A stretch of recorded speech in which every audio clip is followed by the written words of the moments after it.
Did the final game of the wild card round of the playoffs give more clarity for Kyler Murray, Johnny Venerable? Yeah, Sam Darnold, he was terrible. You know he's not terrible. Michael Wilson joins us in studio for that and more, starting now.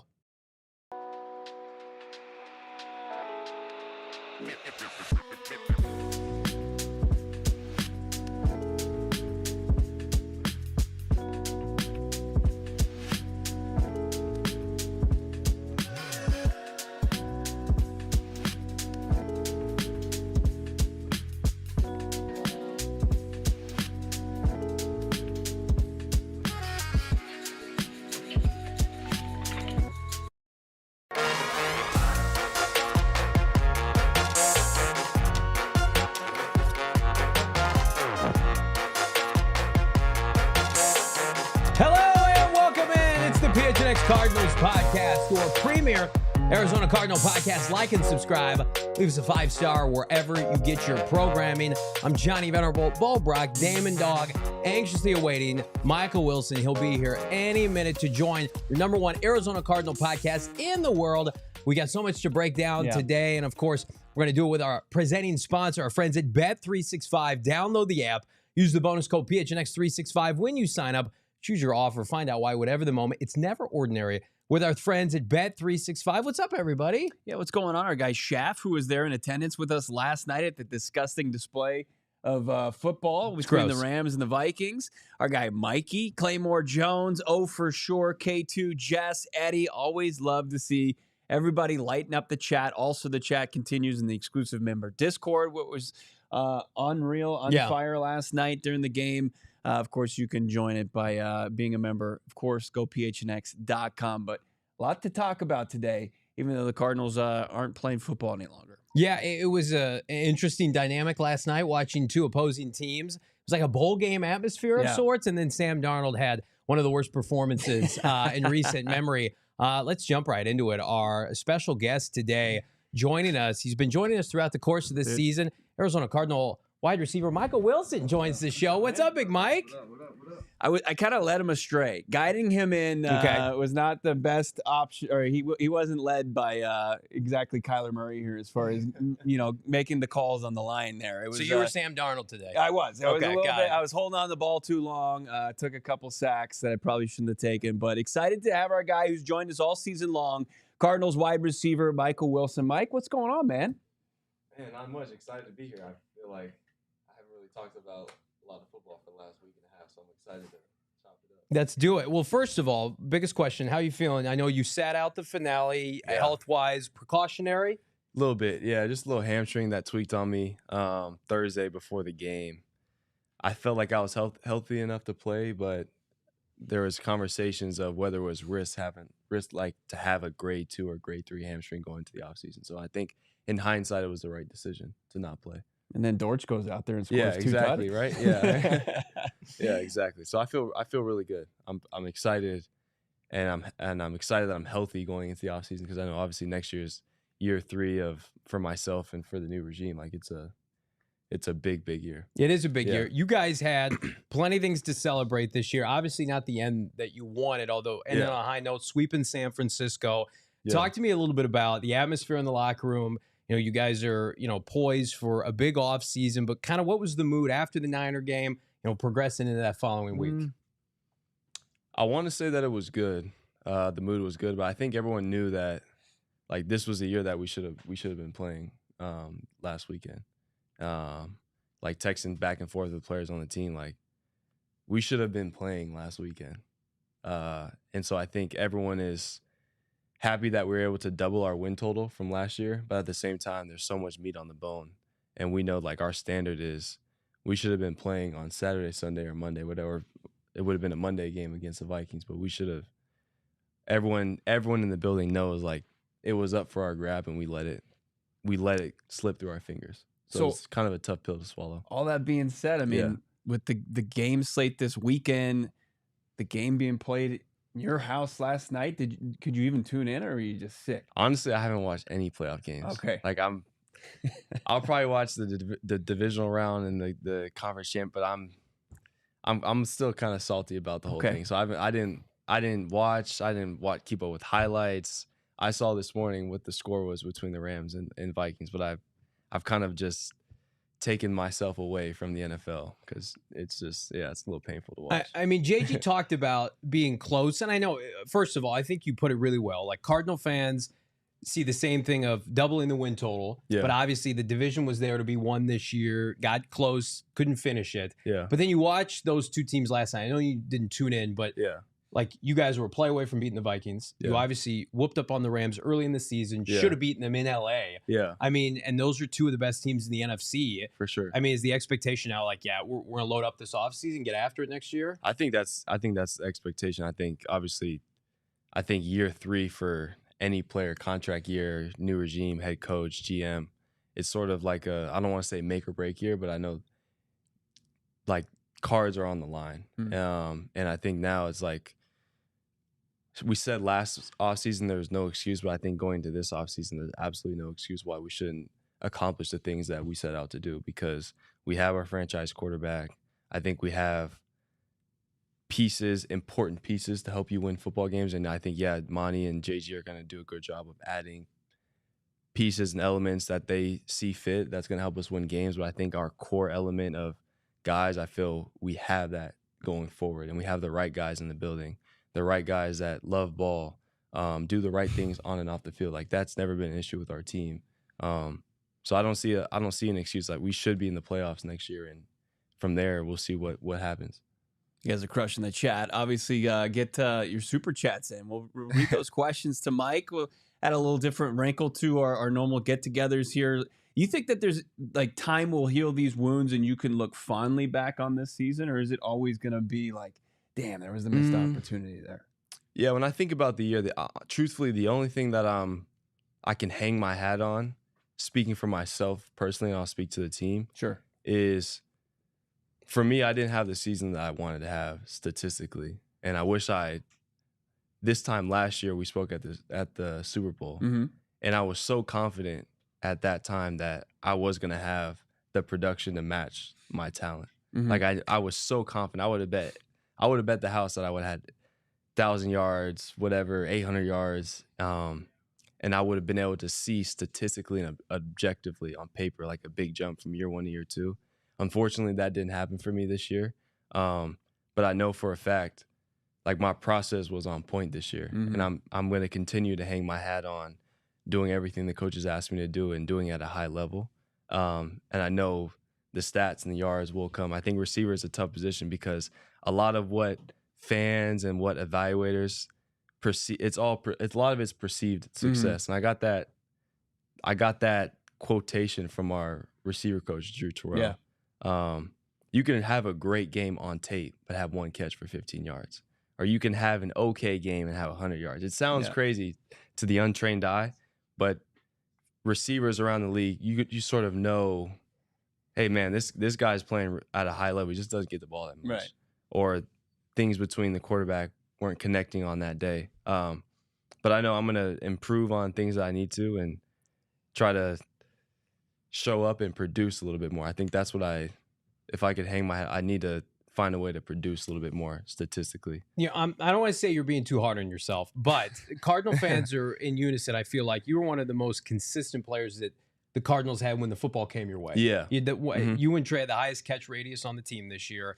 And I don't want to make excuses here, but I do feel like as a whole, like, you look at, if we spoke to Kyler Murray, he would probably say, well, I didn't have the statistical season I wanted to have. Absolutely. We've had that conversation about Marvin Harrison Jr. too. Yeah. Do you think, like, and this is kind of Cardinal fan centric right now, for sure, that there's a little bit of a disconnect as it relates to, we're in a run first offense right now, and we have to continue to evolve? Like, what do those conversations look like? That's a great question. I think ideally, I think at our best games is we want to have a great blend of run and pass. And I think at our best, we have a really good run game and a really good pass game at our best. You see, we were able to win the game against Miami throwing the football, but we were also to win the game against Chicago running the football. Like, I just feel that collectively we need to find a way to sort of play complementary offense between the run and the passing game, because I know we have the guys to do it. And in my opinion, it's not a question of personnel. Yeah. Like, we have the 4th overall pick, Marvin. I've been around him, regardless of what the stats say. He's still one of the best receivers I've ever seen with my own 2 eyes. And I've seen a lot of good football players in my time. Kyler, obviously, his resume speaks for itself. Greg, same thing. Like James Conner, Pro Bowl, running back. We've got a good offensive line. They played at a high level this year. So I think we kind of just have to go back to the drawing board and figure out what went really well when we threw the ball at a high level, and at other times why we couldn't throw the ball at a high level. And just sort of ruffle the feathers and just continue to grow. Like, that's the NFL. Not everything's going to be perfect. And I know we have the right guys in the building to figure it out. Yeah, I mean, if we're going to get to where we need to, like, we're going to have to win games late in the year throwing the football. It has to. That has to be an emphasis, is the drop back passing game, which I know it will be. I mean, people see all the talent, right? Yeah. From the quarterback position to the playmakers, you, Trey, Marv, run game, the offensive line, which has been so consistent. What have been some of like the worst takes you've seen as far as what went wrong? Anything? Worst takes. And I mean, are they from Johnny? Hang on.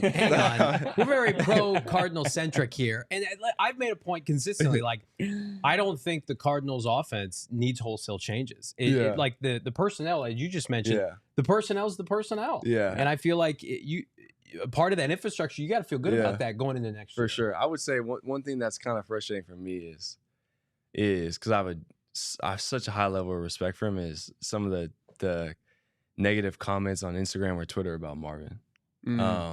Saying like we should have taken X player, he's not this and that, he's not ever gonna be a next Larry, or he's never gonna be a Pro Bowler. Like, walk us what you see with him. Like, when I see that, I just kind of laugh. It's just not true, and that's not fair to him at all. What makes him great? Like, when you see him, we only get a segmented portion of Marvin. Like, we didn't see him during draft season, right? Yeah. And then we got training camp in this season, but what makes him great Monday through Saturday that the casual fan doesn't see? I think he just does everything right. Like, his process doesn't change regardless of how his body feels or how he feels.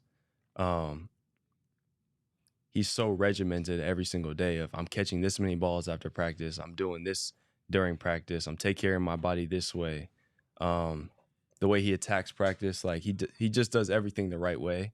And I know if he was sitting in my seat right now, he would say he didn't have the year that he wanted to have. And he's very frustrated. Like, he communicates that to me all the time.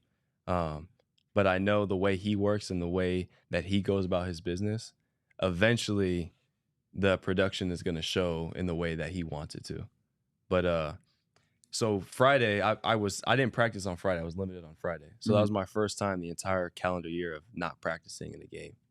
And I would say, when you're playing the game of football, you don't get to appreciate players as much as you do if you're not involved in practice, kind of just watching. Because if Marvin runs a route and then I'm behind him and I run a route, like, I'm focusing on myself running the route. So I can't really evaluate how he's doing. And on Friday, that was my first practice. I missed the whole day. So I'm sitting back watching practice, watching RVA. And that was kind of the first time I was like, golly, like, Marvin he's really, like, really, really good. Just the way he moves for someone that's being 6'4". I communicated that to Drew. I communicated that with Terrell. And I was like, in our eggs meeting, I said, having someone like him in the room helps me, because I know I have to be on my game all the time, or else the separation between us is just going to continue to grow, because he's so talented. So all those comments and all that negative stuff I see about Marvin, I just kind of laugh. Like, it's not fair to him, honestly. Yeah. Yeah. We got to watch from afar. We even heard something similar about, Darius Robinson. It's such a tough start to his career, obviously, the tragedy and, the injury. Yeah. But he said when he was there on the sidelines and he watched Buddha play. Yeah. And he's like, getting that perspective. For sure. Like, he looks like he's the greatest player on the planet. Yeah. It is so interesting to hear guys at such a high level have that new perspective that they didn't necessarily get, because they're out there trying to do their job, win their battle. So that's great. Yeah. That's cool. But we don't want to be all, obviously, the missed opportunities here. What stood out to you as far as this season goes? Like, what were some of your favorite memories from this season? Obviously, you open up the touchdown scoring in Buffalo. Yeah. That's got to be up there. I would say favorite game, favorite memory. Definitely, I think the Miami game was a fun game to be a part of because we were throwing the ball around the yard. Yeah, yeah, that was a fun game to be a part of. I think Week 5 against San Francisco was a fun game to be a part of because at the time, like San Francisco was looking like a Super Bowl favorite. I know they're always going to be a powerhouse because of their roster that they have. So that was fun to beat them early in the year. And Kyler started out with a 50-yard run. Right. Absurd play. Yeah, and he ran like 21 something miles an hour. Like he ran fast on that play. He's 40 yards from the end zone. Yeah. He's already celebrating. Honestly, one of my favorite games to play this year, it was early in the year, we didn't win the game, was Detroit. Oh, yeah. Like I love that competitive game between like playing against Brian Branch and Kirby Joseph and Carlton Davis and Terron Arnold, and like that game, like it took me 7 days to recover from that game. Like I was sore because they play at a high level and they play violent, fast, and a lot of their players they play like Buddha with no hesitation and they just go. So that was a really fun game. There's some statistic out there that like teams that play Detroit the next week like get blown out consistently. So that definitely tracks. And again, like are you able to kind of look at this from a 5,000-foot view of saying like, man, we were like 1-10 the year before, and then obviously Kyler comes back and you have a good finish to 2023 to like we're 6-4 at the bye and everything's in front of us, like because you're one of the few that have been here since day one of the JG era. Where okay, we're gonna strip this process down. We're gonna get new people in here. I mean, like, or did it feel like when you were at 6-4 in the bye, like this is where we're always supposed to be? I think it felt like that. I think we gained a lot of confidence because I think we started the year 1-3. Were we 1-3? 2-4. 2-4. Yeah. 2-4. Then we had that brutal loss against Washington. Yeah. So we lost against Buffalo. We beat the Rams.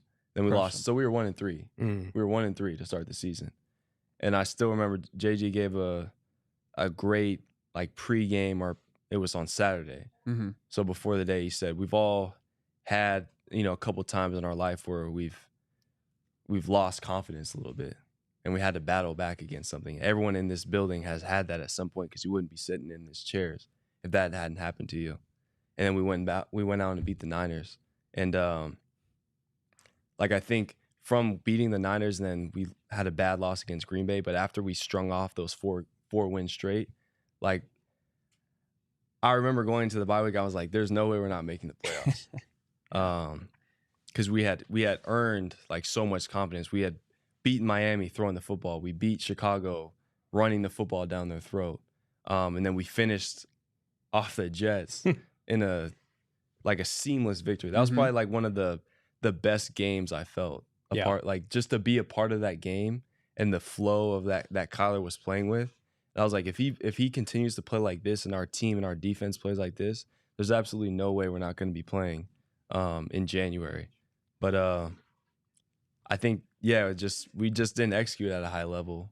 I think offensively in those last 7 weeks, which kind of led to us only winning 2 games down the stretch. It's hard. The NFL is built on, I mean, you look at Detroit, right? Yeah. And they were, I remember they were like 1-13 and then they progressed to 9-8 and then they became the juggernaut that they are now. And very rarely is it like Washington where it's like, hey, we're going to redo everything and it's going to fit seamlessly. You also played, here I am making excuses again. I mean, you played like one of the hardest schedules in the NFL. Yeah. I mean, the teams you're listing off. Did we really? Yeah. Oh, yeah. Statistically. Really? I mean, what this team faced after having what should have been a 4th place schedule last year, Detroit, Minnesota, Green Bay, Washington, all these teams that were like, this team might start rookie. They might not be any good. No, it turns out they were all pretty good. Yeah. So, I mean, it's a good litmus test going in to 2025. We've got more with Michael Wilson coming out, presented by our friends at Branded Bills.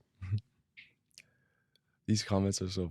Are we on air right now? Yeah, we are. Yeah. They're These fun. comments are so funny. It's good stuff. We You appreciate can call it. it out. You can answer any of the ones you want. We'll get to some of those as soon as we get through this break here. We're gonna keep it wholesome here with the super chats. Absolutely. Also keeping it wholesome, our friends at Bet365. I had somebody text me yesterday and said the Vikings are not the play, and I said they're absolutely the play. Yeah. And then it blew up in my face. Rams were plus 2.5 yesterday. I hope you guys took full advantage with our friends at Bet365 using the bonus code PHNX365 when you sign up. Choose your offer right now. Deposit just $10. Bet $5 is going to get you $150 in bonus bets. No better time than to join our friends at Bet365. Again, wild card round's over. Divisional round, a lot of people think the best round in the NFL playoffs coming up here. Of course, we've got the College Football National Championship. Who do you like in that game, by the way? I'm taking Notre Dame. Notre Dame. I like Notre Dame. Wow, yeah. that's Stanford rival, but that can't be a popular opinion in your locker room. It can, but I got a lot of respect for Marcus Freeman, so I'm hoping he can get it done. You're getting it done right now with our friends at Bet365. Going to be 21 years and older, physically located here in Arizona. If you were someone you know has a gambling problem, wants help, call 1-800-NEXT-STEP.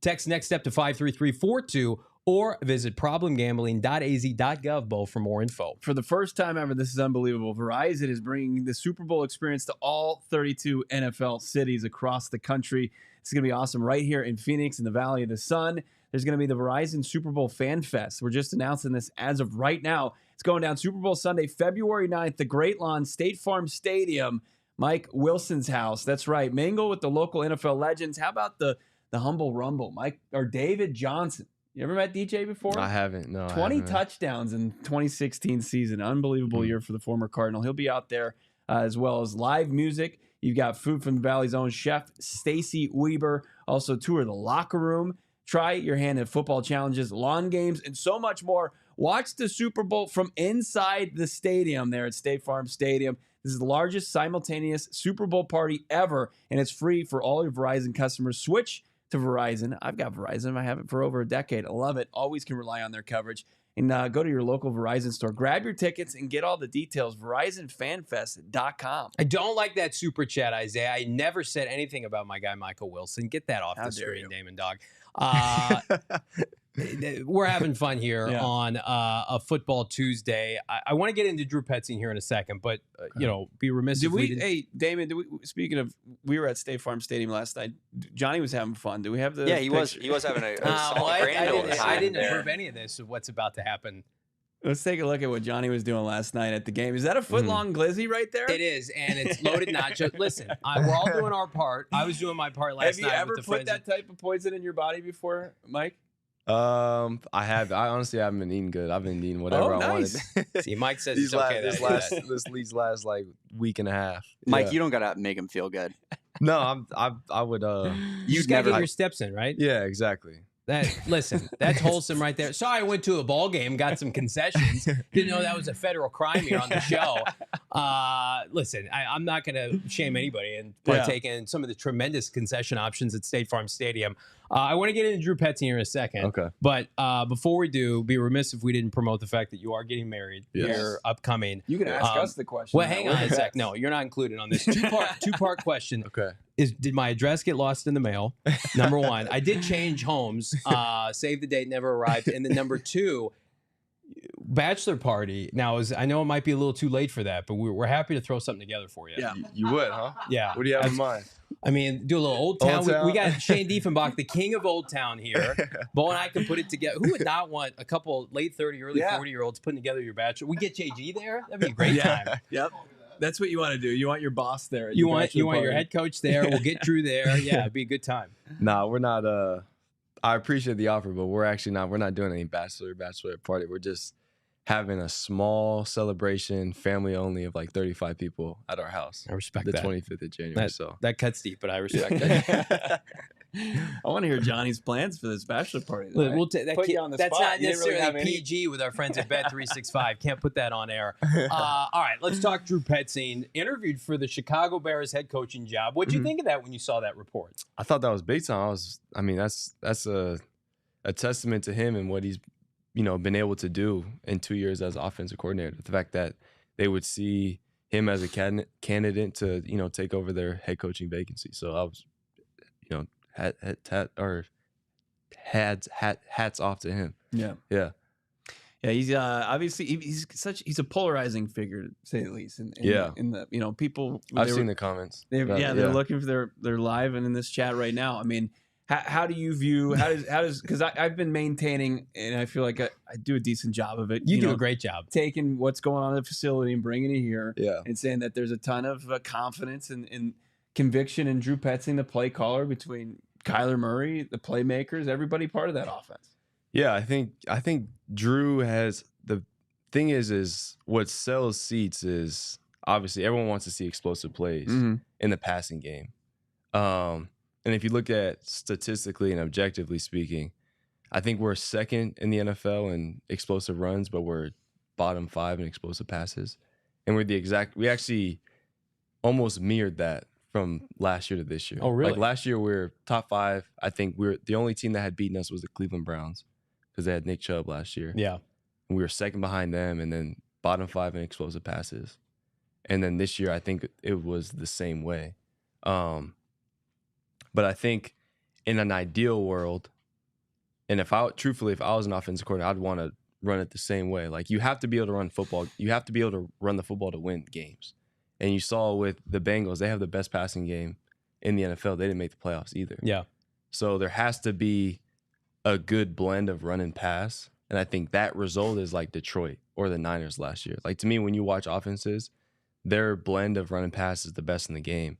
So I think schematically, myself, individually, we all got to look ourselves in the mirror and figure, okay, how can we produce more and be more explosive in the passing game? It's crazy. You look at, like, Kyler Murray threw 21 touchdowns this year, and that's not his standard, I know. But, like, it's crazy if you guys had just converted on like 4 to 6 more touchdowns, how different this season would make. Yeah. Like the completions in the red zone to Trey McBride, like so close to having a couple crooked numbers like you did in the finale.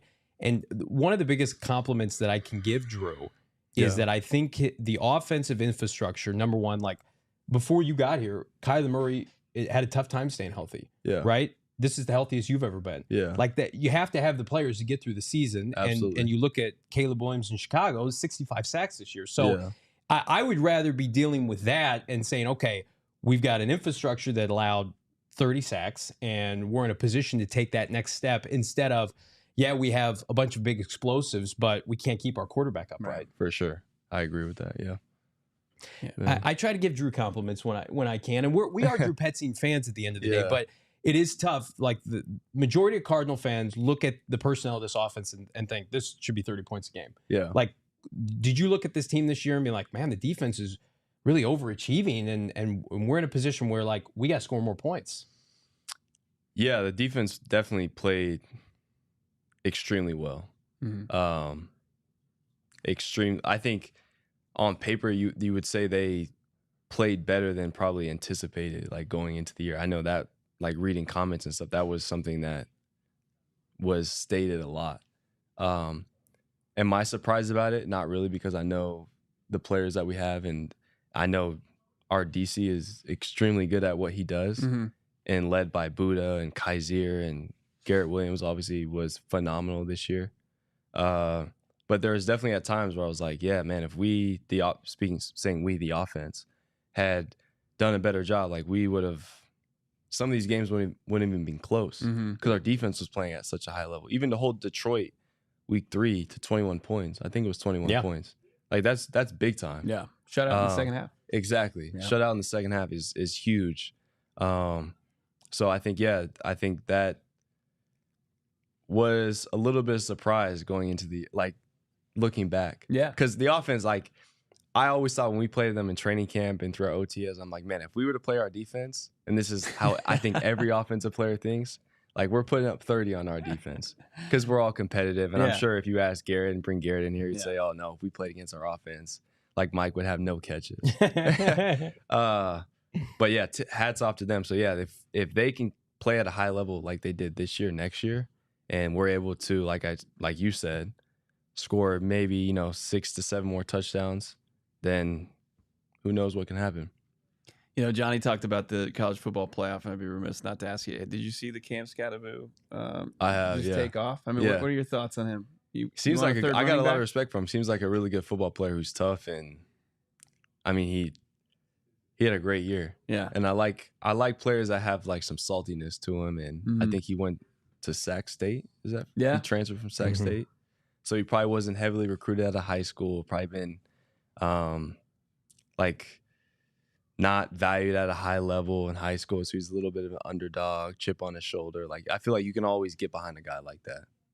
So I'm gonna put you on the spot here, and we got a lengthy offseason ahead of us now. Yeah. Like I asked Bo, like, you miss going to the facility because it feels like now we've got to kind of wait until things get going, free agency and the draft. Yeah. Is there one player this offseason, whether it be in the draft or in free agency, we can tamper here. The coaches in Monty can't, but we can.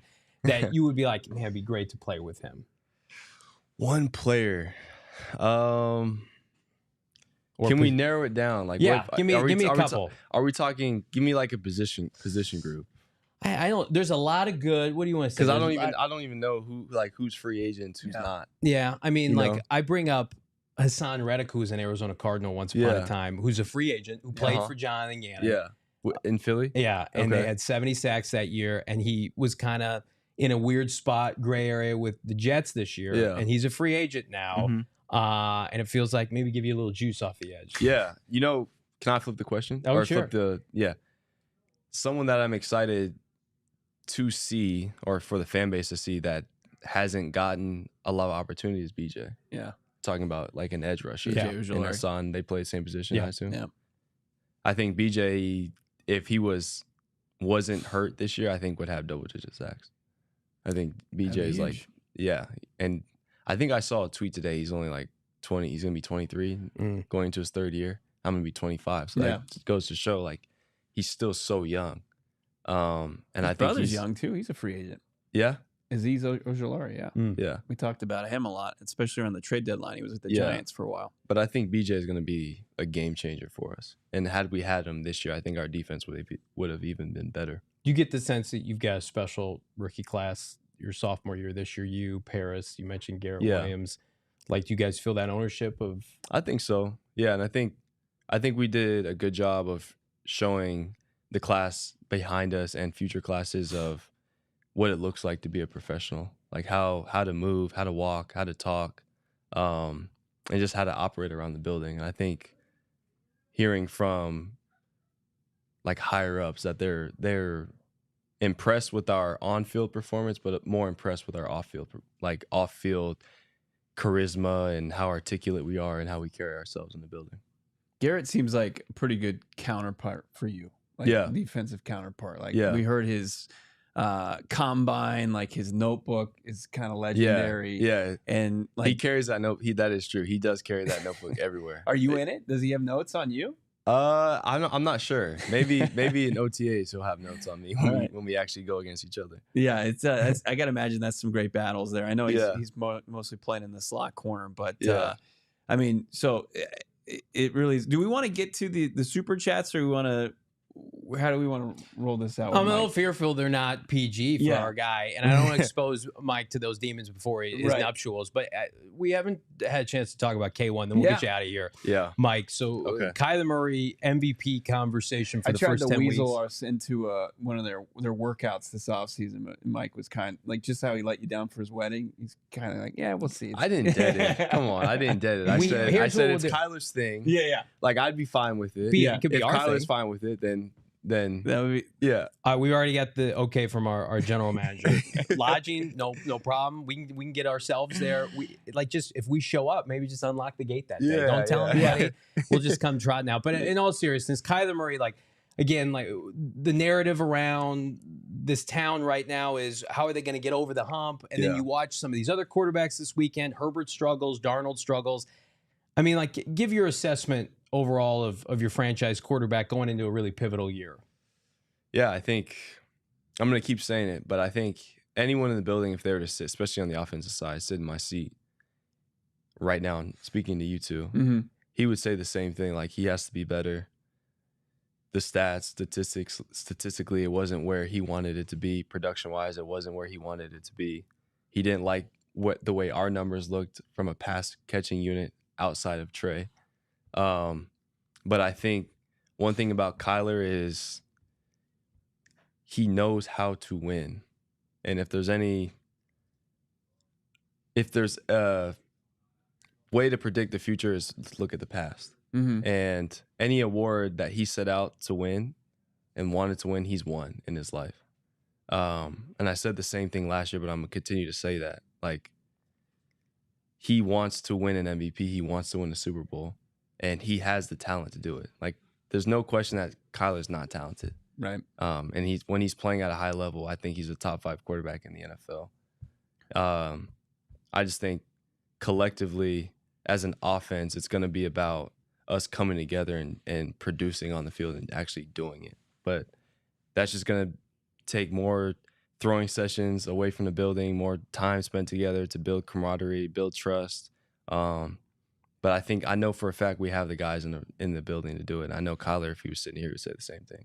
Is there an offseason mission statement that you can kind of share with us that you guys have maybe started to?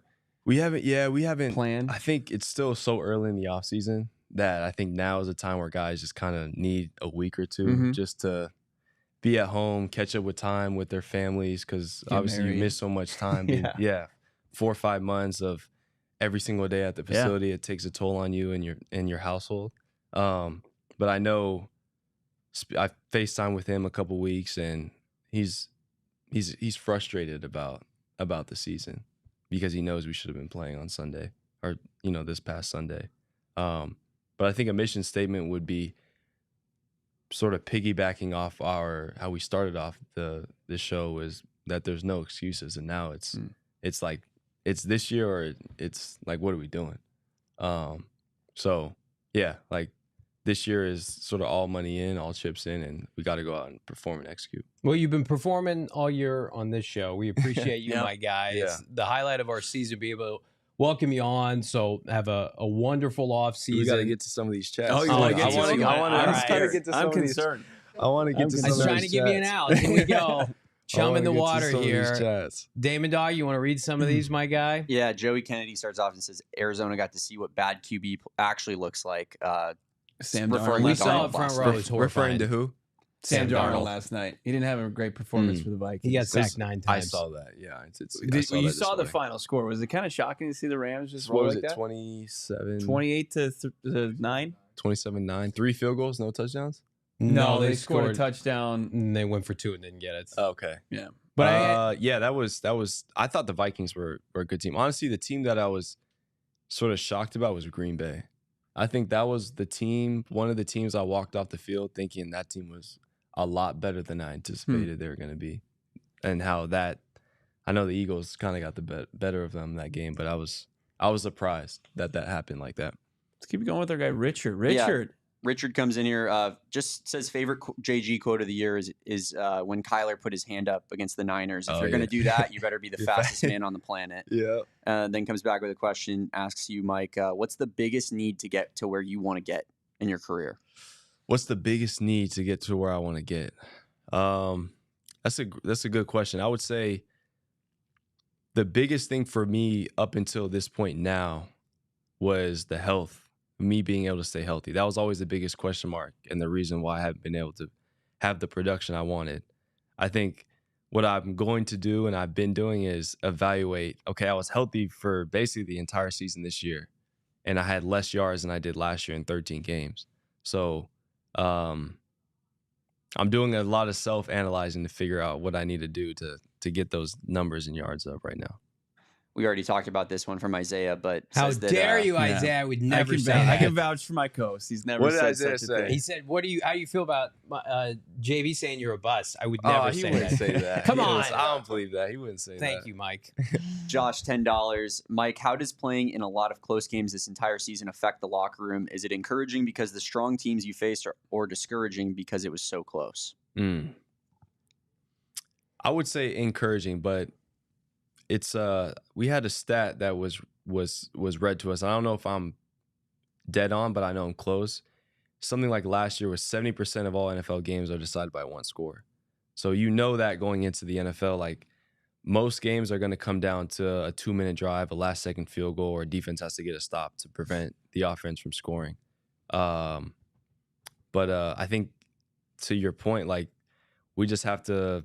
That's going to be an emphasis this year is just executing in critical situations. So maybe next year we're not in as many close games. But statistically speaking, like it's inevitable. It's going to happen.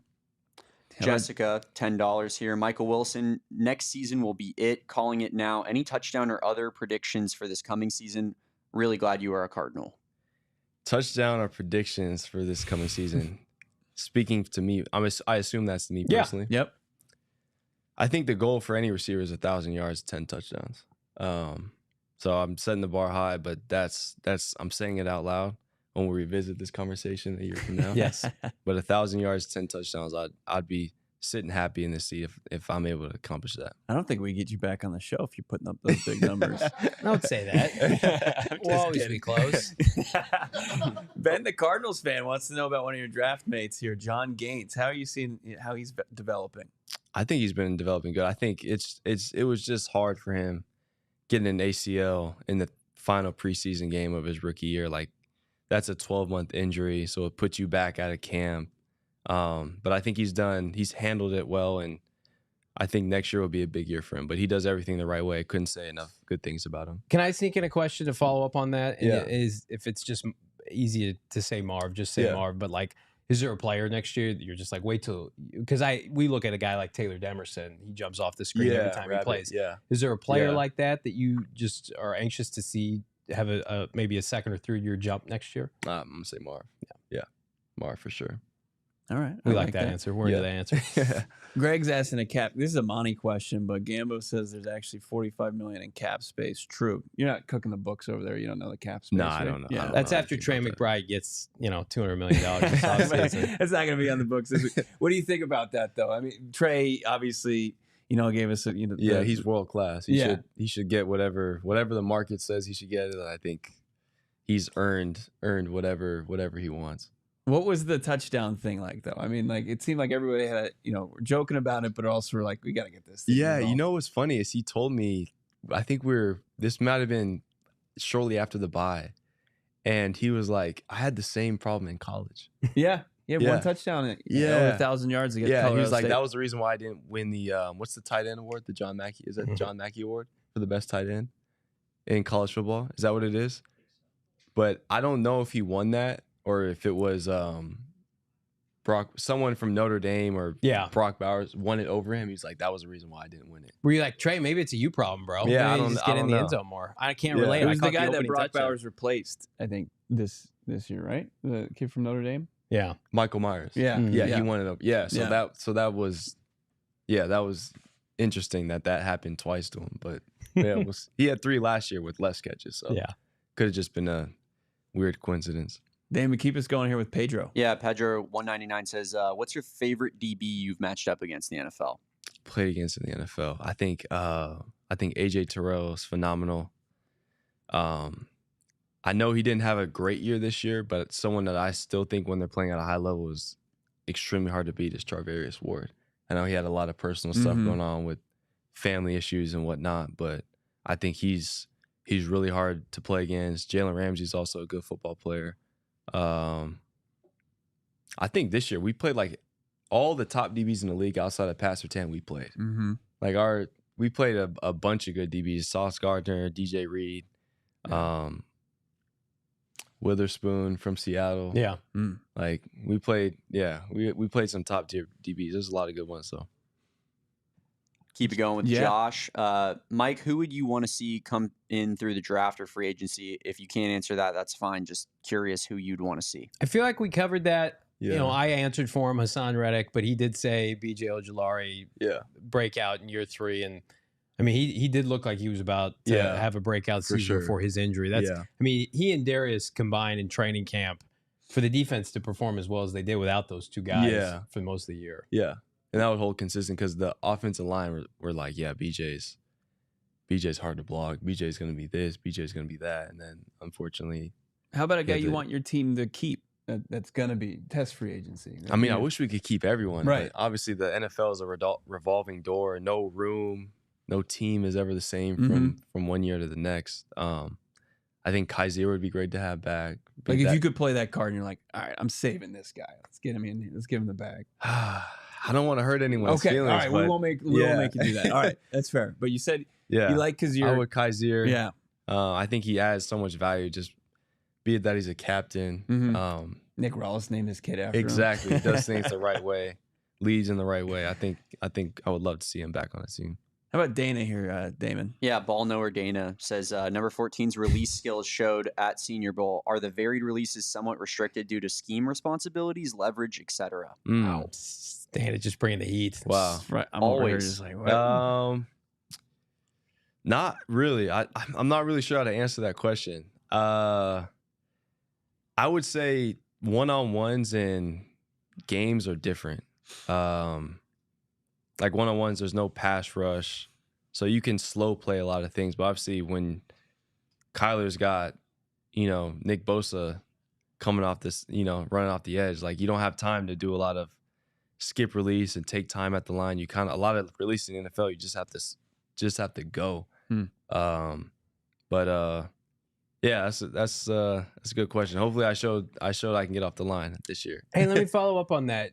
You were Senior Bowl standout. Do you have a soft spot for the Senior Bowl? Like, do you watch it? Like, I do. Cardinals draft like we have another Stanford receiver. Oh, really? Alec Ayumenar. Okay. Yep. 6'2", 210 pounds. Sort of same body type as me. Played 3 years at Stanford. Had 1,000 yards his sophomore year and like 850 yards this year. Training out at Exos. I got lunch with him yesterday.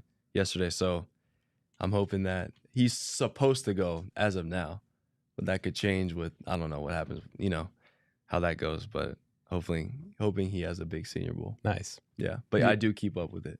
Yeah. Too Slim Shady, $6.99.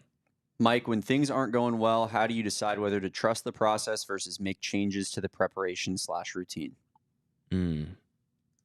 Is that JG? Is that his comment? Where's that? Wait, where's that at again? Can you read? Can you show that so I can read? Yeah. There it is. How do you decide whether to trust the process versus make changes to the preparation/routine? I would say if I've had multiple weeks or multiple practices and what I'm doing is not working, that's when I feel like, okay, I need to change something. But if my process has been good and I have one bad practice or one bad game, I'm not going to blow everything up. Now, if the same problem keeps recurring and it's like, okay, I'm not performing at a high level, I think that's when you go back to the drawing board and like, okay, I need to change something. But it kind of just depends. Like I don't get scared if I have one drop and I just caught 100 balls or hadn't had a drop in 3 weeks. But if that's something that continues to show up, it's okay. Now I need to go back to the drawing board and figure out why I'm dropping balls or why I can't get open or why, this, that, and third. Good question, though. Merv, Diehard comes in and says, hey, Mike, Mervin with PHNX Diehards. Who is someone you'd like to share the locker room with next offseason, and why is it Max Crosby and Garrett Wilson? That's a question for Monty and and JG. Be busy offseason though. Will you have like notifications on your phone like, hey, we signed this player? Like, will you tap into all that in March? I'll tap in for sure. I'll definitely. I feel like I get a lot of my information and what's happening with the Cardinals from Twitter. And from you guys, nice. From the Cardinals saying, hey, this player's been cut or we activated this player. Yeah, we signed this player to the futures deal, whatever. Yeah. But yeah, Twitter's my main, or I guess X now, is my main source of info for the Cardinals.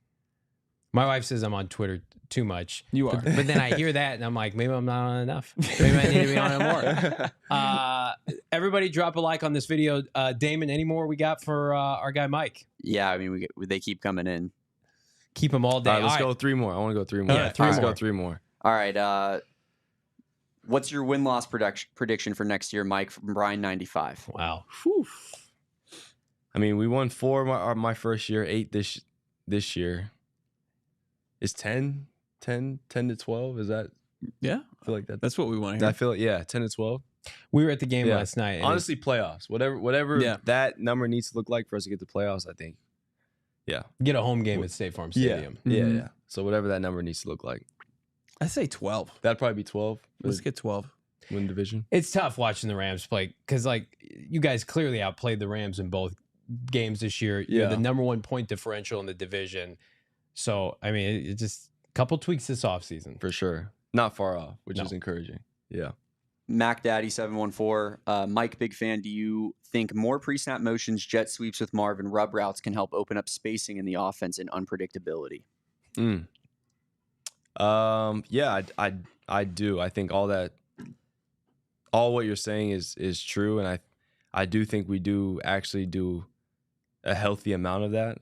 Maybe not jet sweeps and stuff, but Marv actually does play in the slot, and we try to create and scheme him open. I think sometimes it's difficult because, like, you might not always get the coverage for the concept that you want, and the ball has to go elsewhere. But there was a lot of times where Marv was like screaming down the field wide open, and whether it's pass protection not holding up or Kyler not being able to see, but there were a lot of times just like he was open because of scheme. Yeah. We just weren't able to connect and find him. There's a great rub route. What was it, the Sunday night game? Commanders cashed in on it?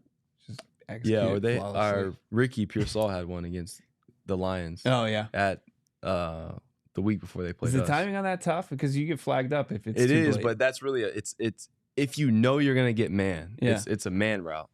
And Detroit is like infamous. Like, I think we had 12 third down situations against them. Mm-hmm. They played man on 11 out of the 12. Wow. So against teams where you know you're gonna get man, like those type of routes are great. But then you have situations where teams will show, okay, we have a high probability we're gonna play man in the 3rd and 4th window, but then against us they come out and just play 2 or play 3, and it's like, well, we schemed up this route, so it's all right. Play calling is not easy at all. No. Yeah. Austin Romano, let's end with this one. Yeah, not really a question, just a nice comment. Says 14, just want to say you're a true professional. Make us all proud to be Cardinals fans. Wishing you and your family all the best this offseason. Thanks for joining the show and looking forward to next season. Oh, thank you. That is very nice of Austin. And I wanted to ask you this question because now you're a Valley transplant officially, like most of us.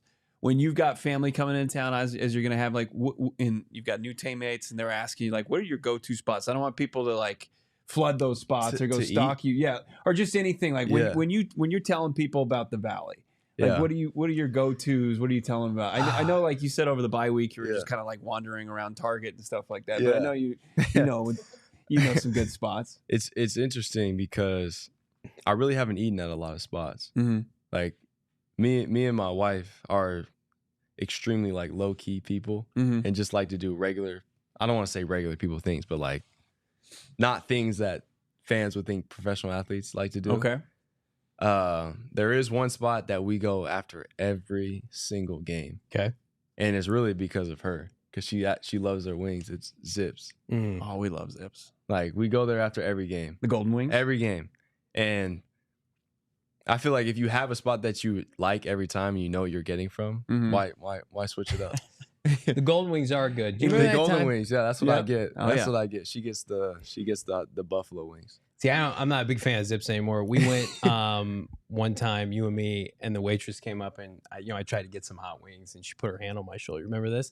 And she said, "I don't know if you're going to be able to handle that, young man." They are spicy. Yeah, but I think that's fair. She kind of don't be so. Come on, don't feel disrespectful. No, she basically tried to besmirch me in front of everybody at Zip. So maybe if you were with me, Mike, she wouldn't do that to me. But they have great food. Maybe just get it to go, so I don't have to endure that anymore. But so JV never finishes his. I always do. I always do. Sometimes too many portion controls is a problem. Just steak in Indy. That's the only thing he hasn't finished.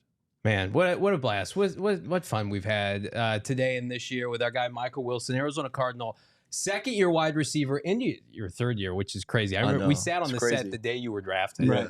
And now we're fast forward to 2025. We appreciate you, my guy. Yeah, of course. Thank you guys for the year. Unbelievable. Yep. You got big plans after the wedding? You gonna do some fun stuff? Just start the training. This is I think we're gonna honeymoon after OTAs. So just train after the wedding. But it's got to be some perks to have an athlete as your significant other. Oh, absolutely. Just knows exactly our kids. Whenever our kids, our kids better be top tier genes, athletic. Yeah. Stanford better get some good NIL funds ready for your kid coming up. Exactly. Yeah, it's gonna be unbelievable. Big thanks to our friends at Branded Bills, bonus code PHNX. Can we get Big Mike a Branded Bills hat on the way out, Shane? All right, good stuff. Mike, we will see you hopefully later this offseason, my guy. Thank you, guys. Congratulations, by the way. Thank man. you. That's appreciate awesome. you guys. Yeah. Yes, sir. Thank you. Now we got to get Damon hitched. Like we got the whole crew. Every time we take a vacation, like when we went to Miami for the game, we were looking for a wife for Damon. We're going to do that in New Orleans now. We just keep checking boxes, I guess. Yeah. All right, Mike. Maybe Thanks so one. much, Guys. man. See you, Mike. Michael Thank Wilson, Cardinals now ascending third-year See you, man. player. Thanks, Mike. Thank you. Unbelievable season here on PHNX Cardinals. Can't wait to get him back in the fold for another one. As he said, 1,000 yards, 10 touchdowns. It's part of his regimen. What's part of ours? Shady Rays. That's coming up. See if we can get Mike some Shady Rays for his honeymoon after OTAs. It's the premier sunglasses, 5 stars, rated by over 300,000 people. I wore mine in today, even though it was overcast, because I just like how they feel on my face. Shady Rays right now offering you an exclusive 35% off polarized sunglasses using the bonus code PHNX. Try for yourself the Shades Bow, rated 5 stars by over 300,000 people. And this is an exclusive deal for our listeners. We've got a location here, a physical location in North Phoenix, but check them out online, shadyrays.com. Love that. Shady Rays. Also love the collaboration. Obviously, you see the collab between Michael Wilson and PHNX Cardinals. Also, let's talk about Colt Cannabis and True Leave. We love True Leave and Colt Cannabis. That's what you wanted to see because True Leave has the exclusive magic marker flower going on. Valley's been asking for her, and she's back. Visit TrueLeave.com. Find the local shop near you. Place an order, and tell them that your friends over at PHNX Cardinals, we sent you. Show up and say, PHNX Cardinals told me to come here and get the elite flower right now, the magic marker. Great flower is hard to find, and luckily Colt Cannabis has been dropping absolute fire in PHNX studios. You can smell it around here. It's delightful. Includes True Leave, exclusive magic marker strain. Also, check out the new True Leave location opening up in the Copa, Maricopa. That's going on January 11th. That was a couple days ago. My God, I'm alive. But it's open. It's not like it's going to close down shop. Hey, it's ready to be purchased. That's right. They're broken in. So now you can go in and check them out. Get over to TrueLeave.com. Find your local shop. Place an order and tell them PHNX sent you. Damon, we're going to stay on this ad read here. I want to note our ex-GM Saul Bookman in the chat now. He's big time with ALLCITY. Yeah. He was with us last night at State Farm Stadium. He witnessed the bludgeoning. He did, yeah. And I'm fairly certain he got his tickets with our friends at Game Time. Game Time right now, lowest ticket guaranteed. You can use the bonus code PHNX for $20 off your first purchase. Again, Saul got his tickets on Game Time. We're constantly on Game Time. It's the premier ticketing app. Right now, they've got I think it's the panoramic view, which is fantastic. The interface is first class. If you're in the area, college football playoff, of course, we've got Suns action. I saw Suns tickets sub $30 the other day on Game Time. And of course, right now, check out all the events this offseason.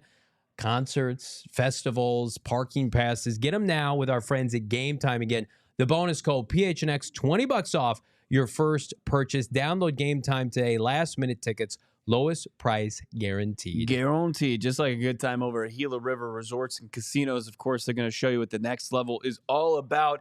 Get ready to rev your engines for the $350,000 Lamborghini Lux giveaway. Here's how you win. Yeah, you just got to play to win. You go, of course, every Friday, January and February, and you'll have a chance to win cash, free bonus play, and qualify for the grand finale drawing. Weekly drawings. Join us on Friday at 7 p.m. for exciting drawings. How about you got Saturday, March 1st at Wild Horse Pass, our favorite location, where you can get one lucky winner will drive away in a Lambo. Pretty nice. Not bad, right? Don't miss your chance. This opportunity, experience the thrill, the luxury of speed.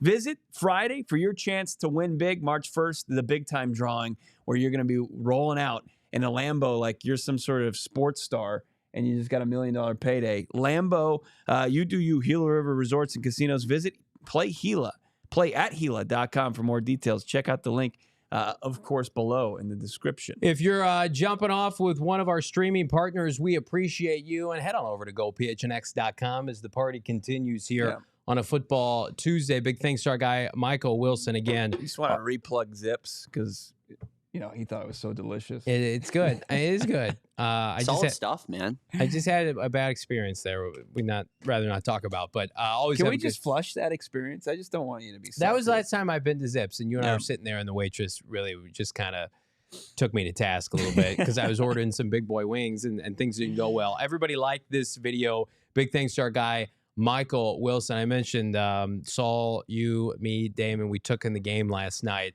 And I do want to debrief that a little bit as it relates to our show title today. But before we do that, anything stand out from our guy Michael Wilson to you?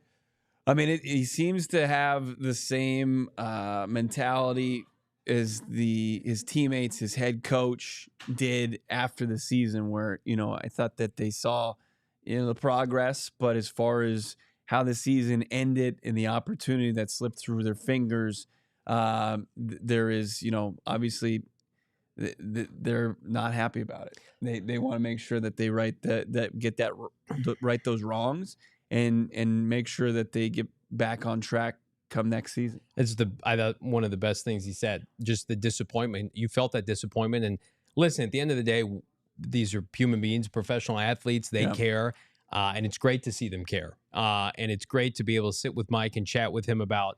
What went on at the end of the season, where maybe the disconnect is in the passing game, what needs to be corrected. It's better than stock answers from, athletes or coaches or whomever, like, oh yeah, we doubled our win total. Great. Right. Like, no, the expectation, as you heard from Mike, was we expected to win the division. Now we got to go back to the drawing board. Like, you want the Cardinals, and I think, the receiver just emphasized this, to feel a sense of urgency this offseason to get it corrected so that they are playing home football. Mm-hmm. And it's not the Rams, and it's not the Vikings in their home stadium. Yeah, I mean, it's we can do this. We can look back with perspective, and we can just say, hey, this team doubled their win total, as you said. You saw progress up and down this organization.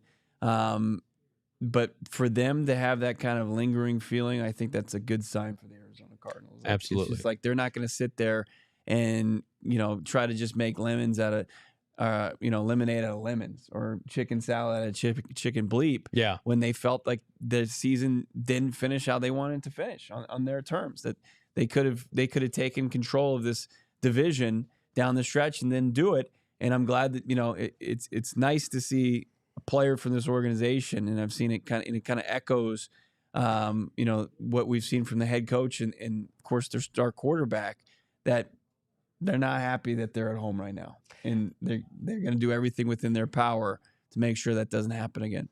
Sam Darnold's performance last night, it kind of speaks to how dramatic the NFL, it can change week to week, year to year. I got a text from my buddy Seth Cox, who does a great job at revengeofthebirds.com, and he said, it's funny. The narrative on Darnold obviously has changed over the last 2 weeks, but Kyler Murray has outperformed Sam Darnold every year but this year. Mm-hmm. And the narrative with this fan base, a segment of it, Darnold would be a massive upgrade over Kyler Murray. And then you watch Darnold perform last night, and you watch him, really have a tough time seeing ghosts, 9 sacks. And it's like, I think it really just kind of underscores everyone. Like, there's a tier of elite quarterbacks in this league. There's one tier, and it's the guys that are in it every year, the Josh Allens, the Lamars, the Mahomes. And then there's that next tier, and it really is, it's year to year based.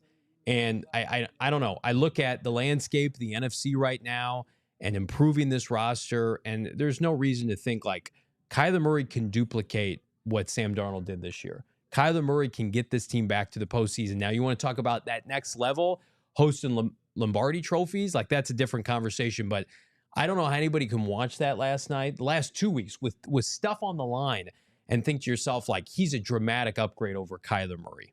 Well, you've got kind of two different examples where it's like a guy who signed a recent mega $1 million extension, and Justin Herbert, who's now 0-2 in the playoffs, flamed tremendously out on a big stage on Saturday, who signed a similar deal to Kyler, actually more expensive deal, up over $50 million per season on average.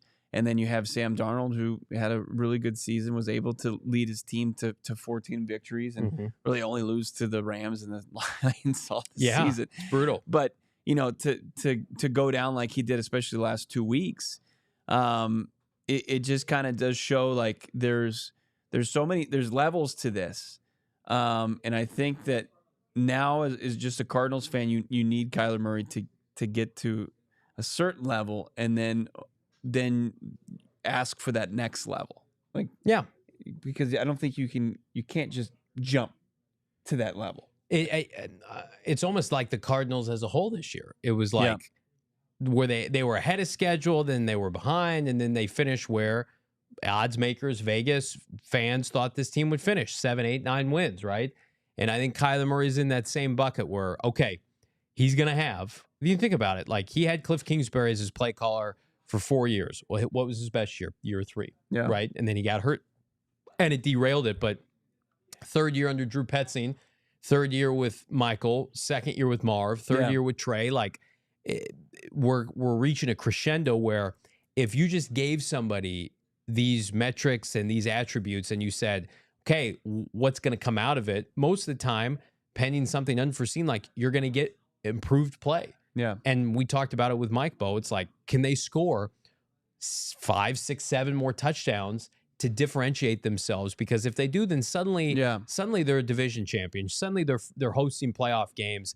And that just shows you the margin for error in the NFL is so slim. Yeah. The one thing that Darnold just couldn't do, at least the last 2 weeks, that I think you can at least credit Kyler to, and I don't want to reach too hard here. I might throw my back out some of this conversation, because you can't, because the last 2 games went so horrendous for Sam Darnold, it discredits a lot of what he did. And I don't think on the free agent market, we'll see how that plays out. But Kyler Murray's teams, for the most part, were in these games. Where these last 2 weeks, I don't know if you could say that about the Vikings. The Vikings just weren't. It was competitive in the first half against the Lions, but that game last night was over because of Sam Darnold in the first quarter. Never did it feel like that game was close. Yeah. And I'm with you. I look at the Vikings game. Kyler Murray outplayed Sam Darnold for 3 quarters, and then Sam Darnold made a couple big throws to Justin Jefferson in the fourth quarter, and that was it. But I'm not going to sit here and clamor for Sam Darnold. There were people clamoring for Sam Darnold as a free agent option, a month ago, and saying the Cardinals should upgrade, they should sign Sam Darnold. If you think number one, Kevin O'Connell's not coming with Sam Darnold call plays, and if you think Sam Darnold coming here is some dramatic upside, I watched a quarterback last night that was afraid to get hit. Say what you want about Kyler Murray, he at least stands in the pocket. He's got the mobility to be able to elude a bunch of sacks. He's top 3 to 5 in the NFL doing that via advanced metrics this year. So I don't know. Fraudulent comes to mind, Ozzy, absolutely. I just feel like we have there's a bucket in the NFL. Yeah. There's 3 to 5 elite guys that we named. And then there's the third bucket, which the guys that can't play. And then there's the middle bucket, where any year a guy can have a down year or they can have a career year. And I think that's where we're at with Kyler you Murray. want the top middle bucket.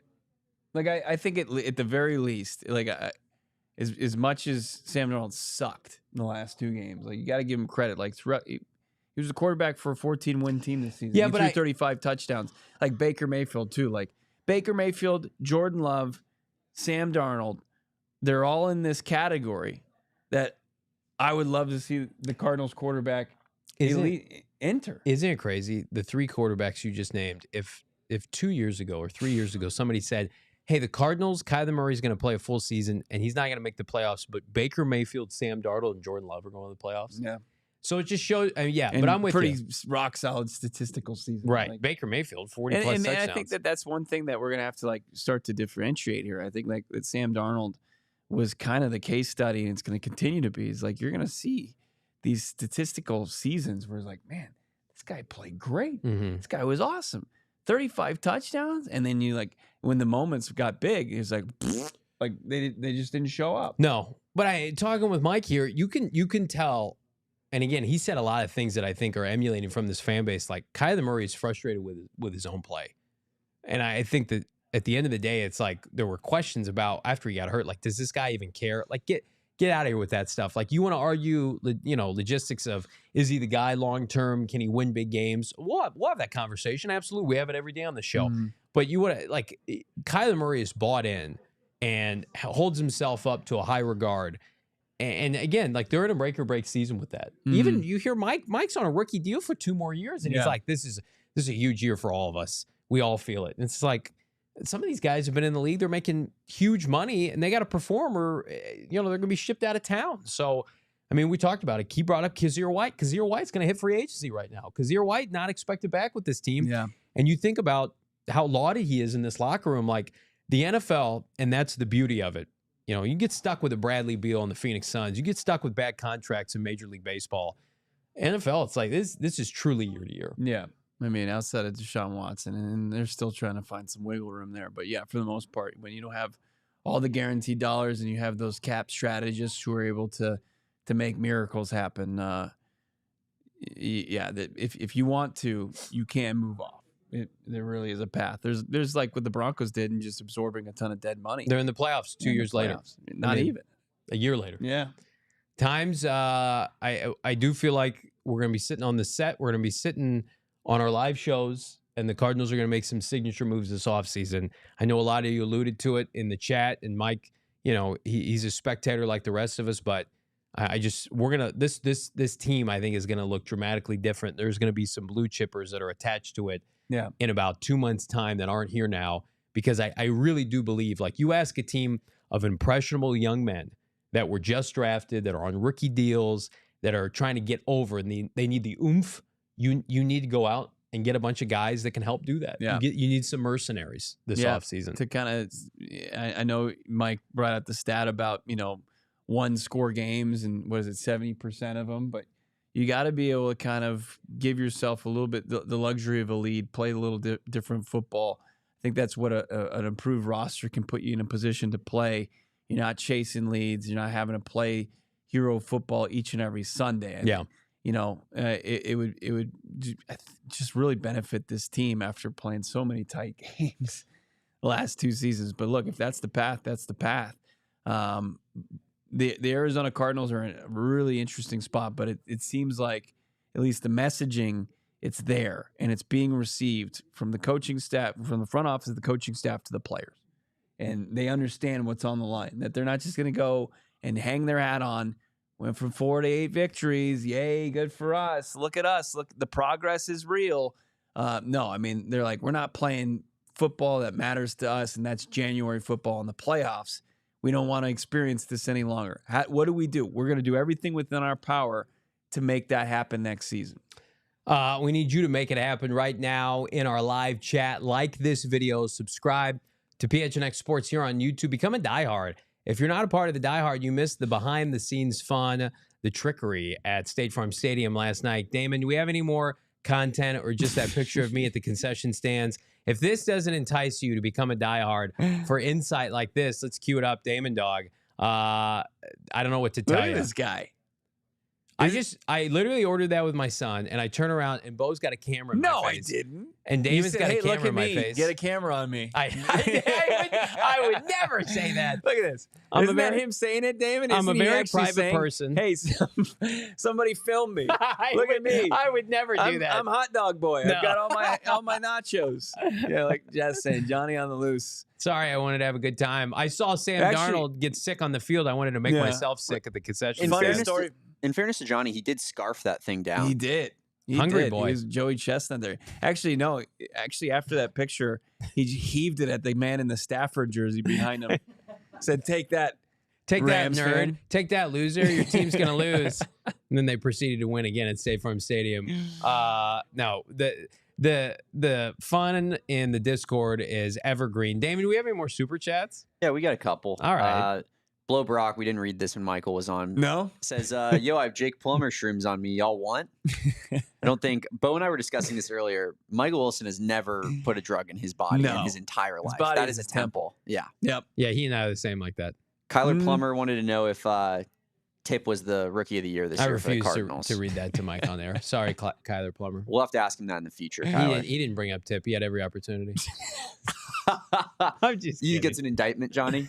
Well, I mean, you saw Michael Wilson and Tip Ryman were almost drafted the exact same spot in the draft. You be the judge. Pedro Alcala, 199. Thank you, PHNX, for these awesome interviews. Thank you, Pedro. And if you liked us getting ridiculous with Michael Wilson, that's the theme of this offseason. We're going to be at Super Bowl in New Orleans. The guest list is immense. We're going to be at the Combine. So, yeah, this is where we thrive in the offseason, as you said. This is our time to shine. Goofy boys. Just hanging out, chilling. That's right. Josh, $5. Been seeing a lot of mocks put Burden or Egbuka in the first round. Do the Cards have do the Cards have the luxury, if they do well in free agency, to ignore front seven or offensive tackle? I don't think you can add another rookie receiver. No. You want to add a veteran to even things out a little bit and get some. I wouldn't have an issue with Zay Jones coming back. I thought he found a role at the end of the year, but it's tough because we have Mike on the show, and it's like, yeah, he didn't get enough targets at the end of the year. This offense, even though I'm an advocate for competition, and I might have brought up T. Higgins, 2 weeks ago, is this team walking those back? No, never. I would say it to Mike's face. I wouldn't. I would be scared. I do feel like this team right now, this passing game, something's got to give, doesn't it? It just feels like you're going to run everything back, the infrastructure, coaching staff, quarterback, weapons. There's got to be a difference with that unit. Yeah, the execution needs to be there. And if you feel like there was a closeness as far as that execution being there and it was just a little bit off, and then the continuity is going to be kind of what's going to get that on track, then it's got to show up as far as next season's performances. Yeah. And there's going to be opportunities. Like you brought up how the fourth place schedule was actually one of the toughest slates in the NFL, easily a top, I think, 10, top 5 schedule as far as strength of schedule. Next year, you're going to have some improving teams, but you're going to have an opportunity to beat up on the Jaguars. You're going to be able to beat up on their division mates, the AFC South, the NFC South. Like, the chances there to stack wins are going to be more in 2025 than they were in 2024. You can stack wins with us here at YouTube, PHNX Sports. Subscribe now. We're quickly approaching 40,000 subscribers. We hope to hit that later this year. We're going to do it with all of you, plus become a diehard. Upgrade your fandom today. And again, if you become a diehard, join the Discord. Check out all the fun we have. And behind the scenes for Super Bowl and Combine, be remiss if I didn't promote that as well. That's going to be diehard exclusive for all of our friends in the chat. Bo, it's good to see you, my guy. Good to see you as well. Always great to have JV in the studio, isn't it, Damon? Yeah, I don't know. I can do without what do it. you guys think? Wait, let me ask See you you in this. 6 months. Yeah, right. What you heard Mike there? Like he said, like the only obstacle this little humble podcast has, and being privy to Kyler Murray, Mike Wilson workout is Kyler greenlighting. What do you think? I don't think that bodes well for us because Kyler is in charge of those workouts. We didn't bring up the fact, I almost brought this up, but I thought it would be inappropriate. Yeah. We haven't shared this with our audience. Bo has been, I think, blocked by Kyler Murray on Instagram. I have to double check, but I believe your boy was a casualty of being blocked on Kyler's Instagram. But I can assure you, I can promise you, I wasn't, DM diving saying, hey, come on our show. I don't know. Or saying, Bo, hey, what happened tell here? Tell us the truth here. That never happened. I don't know what happened. I think it was a mistake, maybe a clerical error. I think it was a mistake. Yeah. Kyler, it was a mistake. Unblock me. Finger slipped, maybe, Bo, on a couple of times, hit a couple of buttons on accident. I'll back you up. I vetted your Instagram after you told me that. There's nothing on there that is worth a block. Yeah, unless he's just doesn't want a guy who posts about his 3-year-old all the time. I don't know. He seems like a good guy. You didn't deserve that. Yeah. Thanks, man. I appreciate it. I have not been blocked by Kyler Murray. If you haven't been blocked, like this video, subscribe to PHNX Sports here on YouTube. Maybe I've got a shot at UCLA workouts this summer. You've got a shot to watch the show every single day. Man, we got some fun programming. Programming note, by the way, because we were party boys and took yesterday off, we're having a Sunday night show followed by next Monday. We've talked about this off air. Let's announce it now. We're going to have a dream off-season show. That's right. So a week from yesterday, next Monday. This is the brainchild of Damon Dawg. Sweet baby Dame. We're just going to go through step by step the dream offseason for the Arizona Cardinals, how we fix the Arizona Cardinals. We get our hard hats out, we tape things off, we make sure everybody's safe, and we just go to work on this team. We just go to the roster. Are we going to get players. the bald caps out for Bonnie? I think mine was discarded by my wife. I found mine, by the way, Bo. I've got mine. I would never lose it. I'm going to probably be buried when I'm an old man and I pass away. You won't need it. Yeah. Z Professor, Super Chat, $5. It's because he dropped those catches. Oh, Kyler Murray threw you a pass. See, that's tough, too. I'm sorry. I'm 1 for 2 as far as targets and catches from Kyler Murray. It's crazy. He blocked you, and you guys shared that moment. I forgot about that. We don't know if he blocked me. Well, if you go to somebody's page on Instagram, let me see. All right, we're going to check right this now. in real time. This is not good podcast. I mean, his social team blocked Bo. Don't you think, Johnny? I don't think Kyler runs his social that's media. What I'm You're saying. right. Kyler's not running his Instagram. If someone blocked Bo, it's his social media manager. All right, I'm going to Kyler Murray's Instagram right now. Yeah, I can't even find him on That's not a good sign. Instagram. Okay, so I have full access here. Listen, I've got K1 Fits. I've got That's bad, Bo. K1 Speed Factory. Is that him? I think No. we got our answer. I think less is more from you now. Like this video, subscribe to PHNX Sports. Big thanks to our guy, Michael Wilson in studio. What kind of other hijinks are we getting up to this offseason? What other personalities? We're back tomorrow and maybe do a mock draft on a Wednesday, get super gross. In the meantime, for Damon, my guy, Bo Brack. Hey, I'm here for you, brother. Thanks, man. I'm Johnny Venerable. We'll see you tomorrow. Times are tough. We all silly like the mayor.